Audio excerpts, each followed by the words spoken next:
எனது பணிவான வணக்கங்களை தெரிவித்துக் கொள்கிறேன். கன்னித்தமிழை பள்ளி குழந்தையாய் எப்போதும் துள்ளி குதிக்க வைக்கும் அன்னை வள்ளியின் அற்புத படைப்பு. சென்னிமலையிலிருந்து சிகரம் தொட்ட செந்தமிழின் இதய துடிப்பு. 92 தொட்டு பிடித்த ஐயா ஈரோடு தமிழன்பன் ஐயா அவர்களுக்கு எனது பிறந்தநாள் வாழ்த்துக்கள். இமயத்தின் உச்சியை இடித்துவிட்டு நீ இயற்றிய கவிதையை இறக்கி வைத்தால் சமத்துவ பிரச்சனைகள் சரியாமல் இருக்கும், சாதி சமய சாக்கடைகள் சண்டையின்றி கிடக்கும். அற்புதமாய் படைத்த கவிதைகளை அடுப்பில் இருந்து சூடாக இறக்கி வைப்பாய். கற்பனையில் வடித்த கைக்கூக்களை கதவு திறந்து ஓடாமல் சுருக்கி வைப்பாய். கைக்கூவிற்கு நீதான் முதலாளி, கன்னி தமிழை வளர்க்கும் தொழிலாளி. தலைவர் கலைஞர் கவியரங்கில் நீங்கள் தான் எப்போதும் சிறப்பு விருந்தாளி. உன் கடலளவு கவிதை வரிகளின் நுனியை பிடித்து கொண்டு என் கவிதை படகு கரையை கடக்கிறது. ஆகாயமே அன்னார்ந்து பார்க்கும் நீ அடுக்கி வைத்த கவிதைகளை. அன்றிலிருந்து இன்று வரை அரசியலில் கூட எதிர்பார்த்ததில்லை பதவிகளை.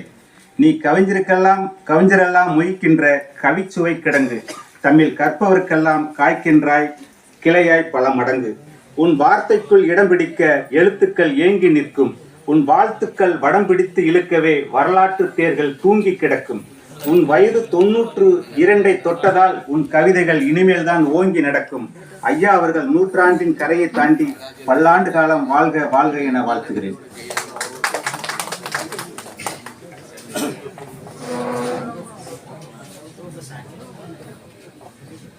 அடுத்து ரூபஸ் ஆண்டனி அவர்கள் பேசுவார்.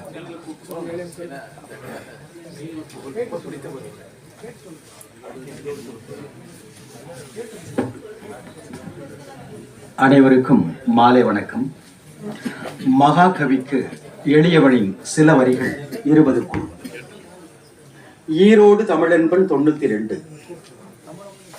யார் சொன்னது உனக்கு 92 அகவை என்று? தவறுதலாக திருப்பி போட்டு விட்டார்கள். உனக்கு வயது 29.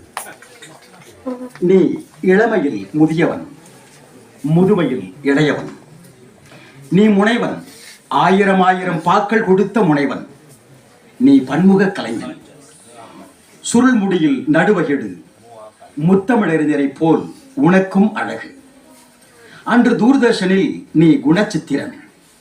செய்திகளுக்கு வலிக்க கூடாதென மெல்லினங்களே உன் வார்த்தைகளாய் வெளிவந்தன அந்நாளில். நல்ல வேளை உன் செய்திகளில் கரூர் சம்பவங்கள் இல்லை. இருந்திருந்தால் நீ வல்லினமாகி இருப்பாய் இன்று.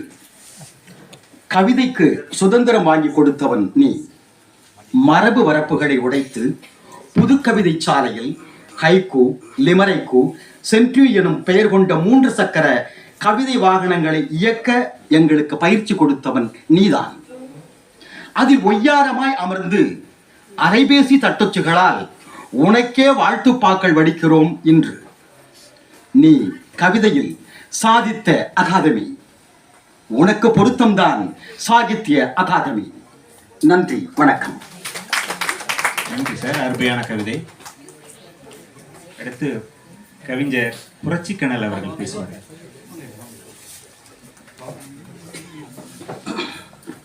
அனைவருக்கும் வணக்கம். சென்னிமலையில் பூத்த ஒரு தமிழ் பூ. இவர் தமிழையே நேசித்தார், தமிழையே சுவாசித்தார். அதனால்தான் இன்னும் இளமையாகவே பயணிக்கிறார். நம் மனதில்தான் அவருக்கு 92, அவர் மனதில் என்றும் 16. இவர் இளமையின் ரகசியத்தை ஆய்வு செய்து நான் முனைவர் பட்டம் பெறப்போகிறேன். இவர் இளமையின் ரகசியத்தை ஆய்வு செய்து நான் முனைவர் பட்டம் பெறப்போகிறேன். ஐயாவை முதலில் கடற்கரையில் சந்தித்தேன். அவர் என்றும் என் எண்ண அலைகளில். ஐயாவை முதலில் கடற்கரையில் சந்தித்தேன். அவர் இன்றும் என் எண்ண அலைகளில்.